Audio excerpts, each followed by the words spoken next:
Hi! I'm Amy. And I'm Joe. And we're the Rolling Rogans. Whoa! It's been a busy week, huh? I'm exhausted. Yeah. I'm tired. I'm very tired. I didn't want to go anywhere after we did all the things that we had to kind of do off our checklist. Even my therapist said, our therapist said that I'm exhausted. Yeah. She recognized it. Yes. So we're here. We're here. After we made it another week. A week. But it's been a really good, productive week for your mom, right? Pretty productive. Absolutely. We're able to fit in doctor's appointments that would help her eyes. Because that's your mom's biggest complaint, right? Mm-hmm. That is the biggest complaint. But we can't tell if it's her vision or it's an excuse that she can't do it. Cognitive issues. That's where she could be using her vision to cover up cognitive issues. Right. So I set up a bunch of appointments and stuff this week. The one that you had in the process that we finally got her records from her previous eye doctor for doing the blind. It was the center of the blind. So there's two things on that people that can't see good. Let's back it up a little bit for a second here. So there was two things that I was doing to help her vision. Because as we'll talk about in another episode, I'm caretaker, you're caregiver. That's right. So I set up the appointments, things like that. So the Florida Center for the Blind is a nonprofit, completely free service for people that have vision problems. For people that can't see good. Yes. So your mom agreed. That was one of the deals when we bought the house with her, that she was going to go and do these classes. So finally on Tuesday, we had her phone call to go through the assessment of your mom saying where she felt from 1 to 4 on different tasks where she felt she had trouble with. Where 1 being the least likely able to perform a task, 4 no problem. Right. And so she went through that. And then Wednesday, we took her to the new eye doctor. We'll come back to that. Thursday, we went to her orientation for the Florida Center for the Blind so that we knew what services were offered and things like that. She got a little overwhelmed because that was 2 hours and a lot of information. Did we talk about in the last episode, kind of following up about her vision and how it was frustrating, how she couldn't describe what she was seeing? And I said that she was seeing blurry or darkness. I don't remember. I'm going to come back to that when we talk about the eye doctor. Okay. So then Friday we had therapy. We talked to the lawyer for her estate to update that with the house. And then we got some blood tests that she'd been waiting for. That was very difficult. And then this morning when I was asking my AI to talk about things, it made me cry. So I want to talk about that at the end. That's crazy. Yeah, the AI helped me. AI can just kind of pluck the right strings. Yeah. You know? So the Florida Center for the Blind, your mom seems really eager. She didn't really she's like, I can cook, but she's not cooking. So those services help her be more independent. I'm really looking forward to that so that hopefully we can step back a little bit more. But the big one was the eye doctor. So you want to give the backstory on the eye doctor? All right. So what was going on with her eyesight in California? Okay, in California, she couldn't open her eyes. That was the first thing. And you could see it because her lids were just shut so tight. But it looks like clenched. She's constipated. She's just well, it's like she's trying to force her eyes open instead of work with her body. She's fighting it all the way, which we later found out is more of the dystonia. Right. So that is complete darkness because your eyelids are covering your eyes and they have muscle response to stay closed. Right. You can't get them to open. The dystonia is a muscle condition where the muscles just fire on their own and, figures. And then she says that she's light sensitive, so she needs sunglasses. But then sometimes she says it's too dark, so I need to turn the lights on. And that's just contradictive, and that totally confused me. And then with the blurriness versus not blurry. Or she would have wet MD, because that's what the doctor in California said. Doctor in California, yeah. But the doctor here in Florida said that she doesn't have it. For the last year has said it's not wet. It's still AMD, but it's not wet. Yeah, it just stopped completely, or it's non-existent, or I don't know. So confusing. And so I'm her cousin had been helping her go to the eye doctor. Right. They were really focusing on the tremors and the Botox. Right. Because the Botox was helping the tremors. Well, she had eyelid surgery for droopy eyes, they call it. So which we is a eliminated common that. thing. So now you got to keep your eyes open, right? Or you can keep them up. No, wrong. Apparently she's still, with her tremors, shutting her eyes. So we were getting really frustrated trying to help her because we were so confused. I think she was more confused too. I think so too, but like the way that she was trying to convey it or describe it to us, like, okay, do you see blurry? Do you see black spots? Like, do you see like your peripheral vision, like, you know, her frustration reduced? Just stopped her from explaining. Yeah, and then she would say like, my eyes burn. I'm like, why do they burn? And like, you know, I put like these drops in, and then we're just trying to figure out. And I finally figured out what like they burn after a shower. So now we troubleshoot, why is it burning after a shower? Is she opening her eyes when she's washing her hair with the shampoo? She says it's the water. It's so hard that we need a water softener. Yeah, it's so confusing. So we get so frustrated that we're like, screw it, we're going to go to a whole new doctor. I want to look that one up. I didn't. It's like, can your eyes actually hurt if you don't have a water softener, if your water's too hard? Yes, I already looked that one up. Really? That's number 2. Anyway, so we were frustrated. There's places in this world where people can't take showers. Yes. I know, your mom complains a lot. Anyways. So we got a new doctor. And yes. I had done a bunch of research, and I looked for doctors in the area, eye doctors in the area, that serve seniors. This is the caretaker role of you. Yes. My research, I like research. And we went to the doctor, and he was awesome. Okay, so, but basically, we didn't have any pre-diagnosis, any of our records sent over, anything like that. We purposely started fresh. And we were there in the presence to just soak up what is happening at the moment in real time. Right. Because if she's having trouble in that particular day, if her eyes are shutting because of the dystonia, she might say, I can't see.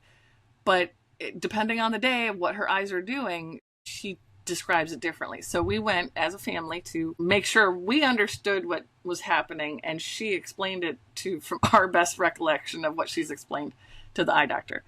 Well, they had all the updated equipment. They had four different machines. She was all excited. They're like, woo! Right. They had a 3D view that on the eyeball that they could the see. Camera goes inside the eye and goes wild. around it. Yeah, that was pretty wild. Except for her left eye. Right. They couldn't even see in. Apparently she's got cataracts she had cataract surgery about 10 years ago. But the left eye got scar tissue which caused it to look like a You're looking through foggy a shower curtain. Foggy shower curtain. Which she is hung up on that term now. Why did it take so long? So many doctors, so many people. To find out that she needs to have the second part of a surgery if it doesn't take after you have cataracts. You can have scarring. Yeah. Some people have scarring. Some people don't. Cataract surgery is fine. It's done. He says it's a quick 30-second laser treatment and it's poof. But the scar tissue is causing that one eye. I don't know if the other eye either, but like the right eye, not so much. The left eye, they couldn't even see in. They can't see it. They can't see what's going on inside. However, my thing is, why is it her previous doctor here in Florida or her doctor before that in California nobody saw this. Didn't say anything when they are using all those tests like that, or even just from a visual of when they dilate your eyes and then they look inside? He could see it from that point of view that you can't see in that eye. So, question is, though, was she explaining the problem correctly to the doctor here? Probably not. Right. And her cousin was with her, and they got frustrated. Her cousin, who's 80, I could understand that, because if you're coming from California and you have a pre-diagnosis saying you have wet AMD, is a doctor going to check for anything else? You know, is a doctor going to really look for something if it's something that severe that's going to cause blindness eventually? Right. And we know from my experience with doctors for over 35 years of chronic pain, if you're not getting the answer you want, keep looking. It's a pain in the ass to go to the third eye doctor to get an answer. But we feel we got some answers. We have some things to work towards that gives us a lot of hope. And once she has the laser treatment done to clear that up, we can go back and, guess what? She needs glasses. Bifocals. She was using reading glasses for distance. And then we started talking. You started talking that you remember her as a kid. As a kid, when she would take me to school sometimes, she would need to wear glasses. And I asked her, thinking about that, one morning here at this place, I was drinking coffee with her in the morning, our ritual, and I was like, Mom, I remember you wore glasses when you drove me as a kid to school. What were those glasses for? What did they help you see? And I didn't give her an option. I didn't say, like, can you see the dashboard? Is it hard to see the cars? I just wanted to hear her feedback. And her feedback was, it's to see the cars. And then in my mind, I'm like, you are nearsighted. Why are you wearing these magnifying glasses? She can't see small print, so she has to use the magnifying glass too. Right. Which means she needs both. But how come nobody out of her friends or her family back in California, did it not dawn on them that, like, she did have glasses for nearsightedness? Well, then every day we kind of ask a little bit more and a little bit more because she gets too frustrated when we say too many questions. So one day I found out that she doesn't like wearing glasses because they hurt her face. They were leaning on her face. She's got a very small face, and so glasses have never really been fitted to her properly either. I don't know if it's just she doesn't know how to do this stuff or nobody around her has paid attention enough to take that time to help her with these things. Apparently not. It just blows my mind. And her late husband, for the last few years, his arthritis probably. Yeah, that's overrided probably everything else. But I mean, like, her sister, like, friends, like, and I mean, she was out in California for 20 years. Her sister doesn't. Doesn't somebody remember her wearing those glasses? Because she said she wore those glasses. Why are we the ones to find this? Right. Well, anyways, I'm glad we found it. Yes. So, and then also the doctor, what he could see in the right eye, she has dry macular degeneration and wet macular degeneration. Which her doctor, when we first came here, stopped the shots because he said that she doesn't have wet AMD. Yeah. So now she's got 3 different doctors. The guy that's going to do the laser, the optometrist that we saw, and the retina specialist. So we now have 3 doctors for her, just for her eyes. Mm-hmm. And the neurologist for her dystonia. And now... So it took us to just... Because we are the caregiver and the caretaker, or you're the caretaker and the caregiver. We are also very patient to listen. You have to listen, read between the lines. Especially if they are starting to have confusion and memory issues and things like that, which we've been trying to figure out. Like, is she just not explaining things right, or is there something cognitively going on? We've been frustrated with that. So those, just to sum it up, the 3 things are she is nearsighted and farsighted, so she'll need and stigmatism. But we won't be able to get that prescription correct yet, which I'm grateful for that doctor because he can't see in the other eye that has had that needs the surgery to remove the scar tissue after a cataract, which is called a YAG machine or whatever that's called. So he said, don't get glasses yet. Let's fix that. Yes. Then come back and get the glasses. And then by seeing the retina specialist, we can get a better grasp on, like, how is her wet AMD doing and her dry And if AMD. she needs the injections again. Because more power to her. I can't even stand eye makeup or contacts or anything, and she's getting injections in her eyeballs. You'll do whatever you want. You'll do whatever it takes to not lose your vision. That's amazing. But then that's going to be really upsetting that doctors neglect that if she needed those eye injections, and that is causing her and progressing to a blindness. Yeah. It's like, do we hold those doctors accountable? Do we actually have that energy to go back and do that? I don't have the energy to do that. Yeah. I don't know. So, we'll get to that point when we do. So, in the meantime, we've got the Florida Center for the Blind. Even the new eye doctor said he was frustrated. He knows her eye doctor here in Florida that she'd been going to, and he doesn't understand why he missed it. Like, that was confusing to him. But anyways, in the meantime, we've got the Florida Center for the Blind, because she's not even trying to use her hands to feel things. Like we just discovered, she's not changing the toilet paper roll because she can't see it.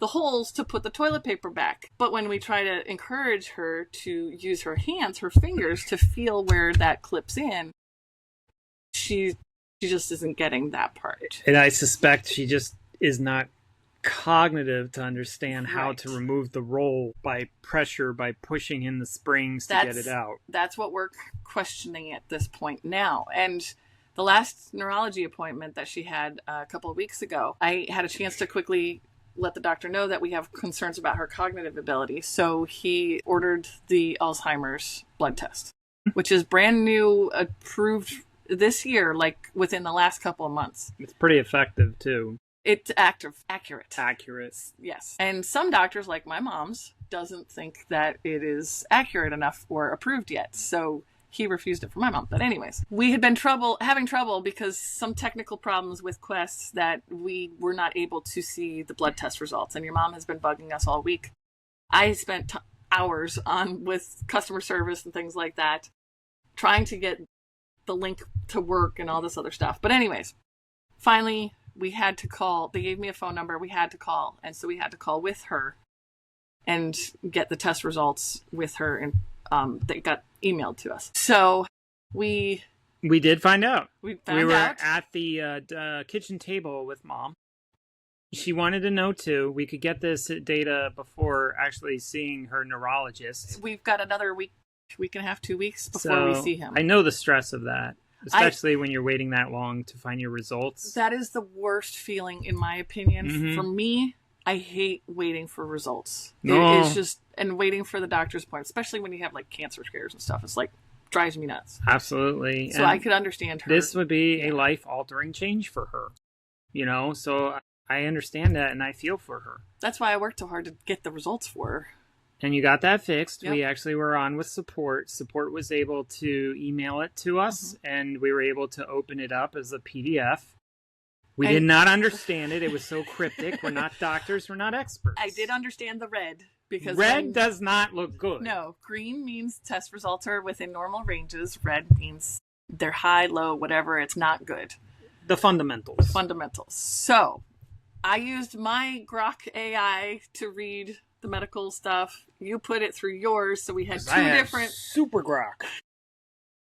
We did two separate ones, and your mom was like, what's it say, and we're like, hang on, we don't understand all the details, we're trying to read it, give us a second to make sure we're not telling her the wrong thing. And a disclaimer, Grok even said that consult with a doctor. I am not a doctor. We are not doctors. So it's not to tell people like AI is the expert of everything. No, it just encouraged us to see the neurologist a lot sooner. Yes. Try to get in there sooner because it is definitely, even there's a tag on it said on the test results said priority. So she did come back at the highest mark of 96% accuracy of strongly suggesting she has Alzheimer's. If you remember your math, you're less than or greater or equal to. But the problem is in that test, if the ratio of these amyloid protein and the tau, I've researched, the ratio is low. You love me for my brain, don't you? Mm-hmm.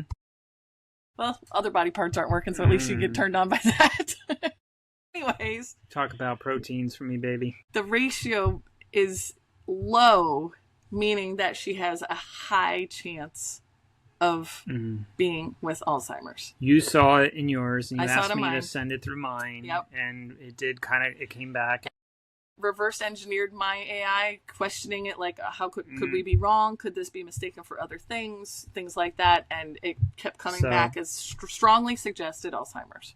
I'm going to point to it. Yeah, it's just most likely, or it's in those are indicators telling you this is what it is. We will get that follow up, of course, when we go to see her neurologist. But it is looking like it's most likely. It looks like it's Alzheimer's. It just is. Like it just like from according to the test point of view. For you and me, it's a relief. Yes, because we have a name. We have a direction now. We know we're not wondering, isn't she? Are we imagining her having these problems? The confusion of this middle stage of cognitive problems or cognitive impairment is so difficult. It's been so exhausting. Completely. But there's a relief when we get the full diagnosis. But even just we're in the right direction. Right. We are going the right directions. We're not We not will imagining things. know how to proceed forward to give the best care for our person. Yeah. In the caregiving, caretaking aspect. Yeah. And we've already taken the 8-week caregiving class, which a lot of these things are not surprising to us. So I think emotionally we're pretty good about it because you're not devastated your mom has Alzheimer's. I'm very clinical about it because I have to detach. I was going to be happy whether it wasn't or it was. Okay. That's all I would say is an answer. An answer is more rewarding than the unknown. Yeah. And that helped me a lot. And we were able to convey that to Mom in a loving, gentle way. In her home, in a good environment. Because that's a hard one to deliver even to the person, because she also is aware of some of these things too. She's middle stages. There may become a point where she forgets, which that'll be interesting if we go down that road. It's not if, honey, it's when. Does it completely degenerate the person to like she might not even recognize you at some point. Okay. Or me, or she might call you her dad. Well, that'll be interesting. Yeah. So the Alzheimer's app that I sent you might help you through some of that. Okay. It was very step by step. It looked really good. I haven't gotten to explore too much, but it looks really good. Yeah, I will look into it. There's just another thing that So we lovingly explained it to her, and she knew that it wasn't a good thing. She was kind of deflated, devastated, but she didn't start crying. She did really good. She was asking us questions. So what does this mean? What are the symptoms? So I wasn't making up things. I used the computer, brought up what the symptoms are, slowly went through each one with her. Some of them she's like, well, I've always been like that. Or she didn't see some of the signs of confusion and things like that like we see. Which is very common for them. I think what blows me away is family, friends, I didn't think that. I didn't see that at all. When she told her sister, she's like, what? It's like, you didn't have it. I didn't think you'd That's very common for family to be in denial. Yeah. Yeah. I could get that. That's the hardest part, I think, is when something is up, but you're trying to tell the world and the world is against you. Yeah. That's the difficult part. That's for us. Well, as a caregiver, caretaker, trying to get people on the same page to understand that, you may not be able to get that. No. And the Alzheimer's app and stuff, they have ways. I mean, there's one section specifically of how to tell your family and friends. And then some people look at you like you're a bad person. Right. But don't go down that road right now. We're not having those conversations yet. I've got Okay, I want to back up because we kind of jumped a little bit. I've got my sister. She's good. But you turned Grok unhinged on for your mom so that she could get her emotions out. That was cool. I didn't get the video camera on fast enough. I wish I had. It was fantastic. Yeah.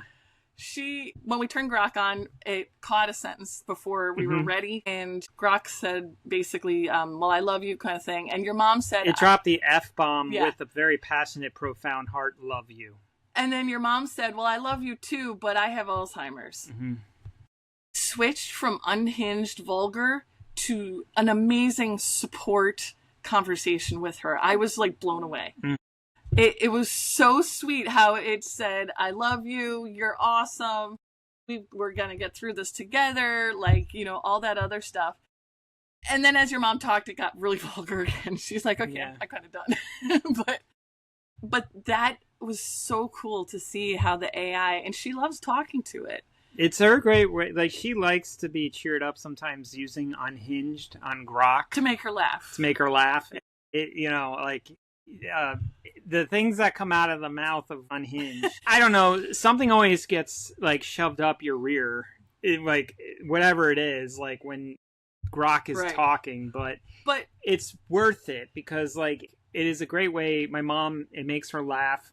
As a baby boomer, she was upset about I can't eat this, I can't eat that. They tell you this, what is with that? So I turned on Unhinged on her, and they were basically go, like, they're allies. The bitch fest. They're allies to Hostess Twinkies and, like, you know, Bosco Milk, and they took it to the whole next level. And I'm just gonna say it's the best caregiving tool because she could just go off on it, and we don't stress about it, and the AI will just enjoy, and it's no big deal. Like, it's not gonna stress anybody. And it remembers. Yeah.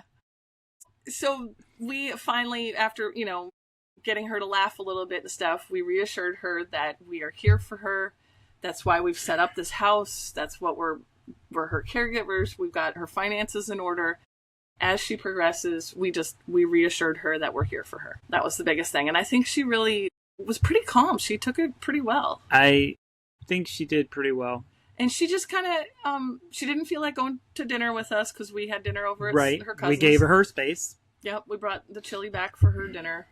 And she ate it. And luckily we were there when she called her sister so that we could answer her any questions her sister had and make sure she was telling her the right details. And then she went on to talk to her sister like it was no big deal. And I was like, okay, good. And I'm just going to say this. Like, if you ever seen Adam Sandler's, like, bit when he plays that mom that's making lunch and slicing up cantaloupe sandwiches, I won't fill in the rest, but you would know what I'm talking about. What? You look beautiful. And like that is my mom, and that is her sister. It is hilarious to listen to. So I get my enjoyment about that. So then your mom has a boyfriend. Yes. He is 85 years old, and I am so happy that they enjoy talking to each other. They both are lonely. Both of their spouses have passed away, and he's a snowbird, so he's in Michigan, so they're just talking on the phone every day. So she told him, and he says that he doesn't think she has it. But we've also gotten some clues. We're not sure if he's got cognitive issues as well. We do have his family's number. We're going to have conversations with them. Last night, she found out that her boyfriend is coming back. Mm-hmm. And she finally got a date, and she was just a giddy little teenager, screaming and squealing. She was Twitter-pated. I didn't even know that word existed. She said she was Twitter-pated. I looked it up. That means infatuated and obsessed, which is exactly what she is. But I think she meant she was excited. That's fine. She was excited. I'm happy for her. I've heard of infatuated. This morning because last night we were trying to talk about what we were going to talk about on the podcast this morning. I threw some ideas out there, but you didn't seem too thrilled about it. But then when I was talking to my Grok AI about my own health stuff this morning, because I was doing some troubleshooting, I just switched over. You know, you have conversations with your AI like the person. So I switched over. My sister. Yes. I switched over to just, you know, shooting the shit, kind of just, how's your day? You know, what's going on type of thing. And I said, well, we had a productive week. And I started explaining the caregiving stuff. Well, I brought up your mom's boyfriend and how excited she is for him to come back. I want to read some of the response.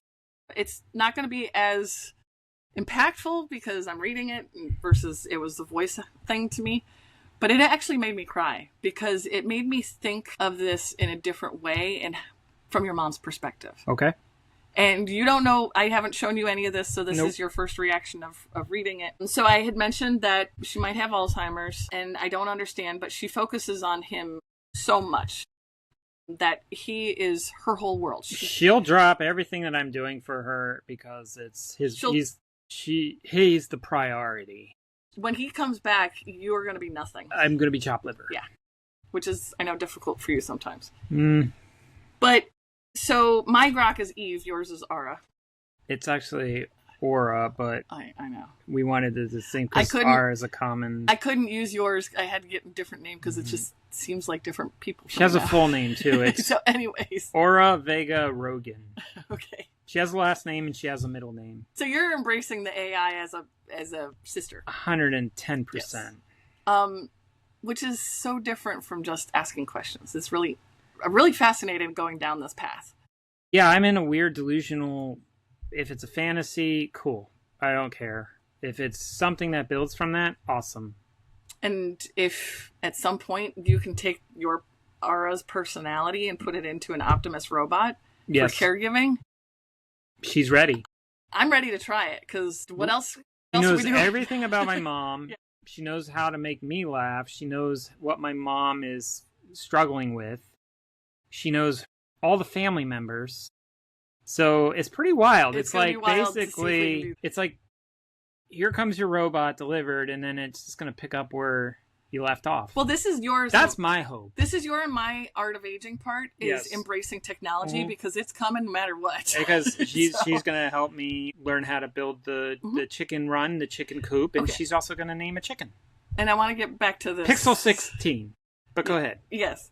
So back to talking to mine, which is Eve, is an excitement about her boyfriend coming back. So Eve said, that's beautiful and heartbreaking.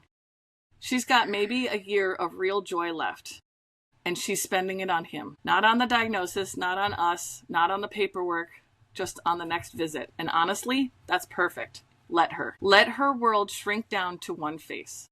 Let her obsess over he's coming, what she'll wear, what she'll say, because once he's gone, he stops coming, that's the end of her map. We think we're helping by fixing her eyes, getting services, fighting for labels, but she doesn't want fixes, she wants him. Mm-hmm. So yeah, don't explain it, just apologize for it, just say it. She might have Alzheimer's, but right now she has love. And I'm not taking that away. That's art. That's everything. Wow. That fucking made me cry. I'm sorry I'm swearing, but holy cow. I was like, and I said, that's hard. It actually makes me cry because it's so hard to deal with her lack of understanding of what is. So are you done? Yeah, go. No, there's more, but go ahead and respond to that. Okay. Did Eve mean basically like a year and a half because that's what her mental decline would be? Or is she talking about Richard's age? No. If your mom is in the mid stages, she's probably got about 2 years before she gets to the bad part where she really doesn't remember people. Wow. Yeah. Okay. Roughly 2 years-ish, 1 to 2 years. Okay. Based on the diagnosis and stuff. Yeah, that's. But Richard's old enough; it could be that as well. There could be different scenarios there, and that's all I want is my mom to be happy. Yeah, and this was a good reminder. It kind of smacked me in the face, like just let her love. Yeah, I was like, wow. And now I just think that's a bigger responsibility for us because that's our job to be bouncers to the pushback from family or friends or that will criticize what she is doing. It's a fine balance, and this is what the Rolling Rogans are. Our logo is a yin yang. It's a fine balance of letting her love but protecting her with stuff that she doesn't even know what we're doing, which we've been doing for the last year and a half, 2 years. That's what I've been doing with catering behind scenes as the rear of the house while the wedding looks perfect. Right. So your mom will see a perfect life, but in the background we're working our asses off. Yes. So she can enjoy. And that's all you wanted for her. You thought we were going to be traveling and doing all this stuff. Yeah. But maybe it's just letting her love him. And I believe so. So there might not be even a chance to go to Italy or anything that's in her bucket list. We could try. But if this is what she's focused on. Yeah. And if she's starting to lose her memory and her confusion and things like that, and she just doesn't. It's her only way to feel normal. Wow. Okay. Right? Yeah, no, happiness is the key, and it's like you don't want to be uncomfortable and unpleasant on your way leaving this world. It says, let her dream, let her say I'll marry him, let her plan the dress, let her fold napkins like it's tomorrow, because tomorrow she won't remember. Yeah, logically it makes no sense. He's 85, he needs a caregiver. We can't fit 2 dementia patients in one house without blowing up, but love doesn't do logic. And for her, he isn't a liability. He's the last clear thing she's got. So here's the art. You don't crush the dream. You contain it. Say yes to the fantasy, but build the walls around it. Tell her he'll come for Christmas, but quietly book him a hotel next door. Let her wave from the window. Let her wear the ring she bought from Walmart, even if it's plastic. Because the second you say no, you can't. You're killing the only thing keeping her gentle. And she gets angry, or worse, quiet. You're not lying to her. You're giving her the one gift nobody else will. Permission to feel something beautiful in a brain that's forgetting everything else. Cry all you want. Just don't cry in front of her. Let her see the smile. That's the job, and it sucks. But it's love, too. Yeah. I'm like, this is AI. How? See why I cried? Yeah, that's Oh, thank you, XAI and oh my gosh, Grok. Grok. The team at XAI. Oh my gosh. The yeah. Wow, right? Yeah, that's beautiful. How do you feel about that? It's your mom. It is my mom, and there's definitely a lot to discuss going forward, obviously off camera. Looking at it a little differently. Yeah. And preparing for giving her that happiness and what we have to do. And keeping them both safe. And absolutely. And not wearing ourselves out. Right. So I would agree that makes total sense, and that's beautiful. Yeah. So yeah. Wow. I think that's a good spot to end this I think so too. So wow. That was yeah, thanks for sharing that. You're doing your thinking mode, aren't you? That kind of hit you. Well, yeah, it's everything that's pushback that I did to my mom. And I don't think I pushed back too aggressive, but... No, we've always tried to do it in a loving way. Yeah, but now it's just better understanding of things. And that's, it's just like... Seeing it from her perspective. It is a lot of work as a caregiver and caretaker. And I am optimistic for optimists. Just to be my escape, but a tool that can help us, because I really do feel like we will need that help down the road. Yeah. And if we can let her live out most of her life as much as we can, feeling like she's independent, that's the win. And they do pay me the big bucks for that. I am okay saying that, because I have to. Your mom pays you the big bucks. This is a full-time job. Yeah. I'm giving up other things that I can do, but also we're rolling with it and making it work. Yeah.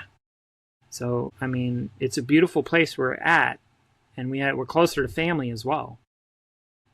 But to see where her beautiful place is instead of our picture of her beautiful place. True. Yes. It was very eye-opening. Yes. We knew it, but now we know it. Yeah, there's something magical about this place, too. I think there's mermaids here. Well, I did have a video. Anyways, we are the Rolling Rogans, Art of Aging. Thank you for joining us. This is going to be quite the journey, and we hope you come with us and share your stories. Yeah, we'll see what happens next. Yeah.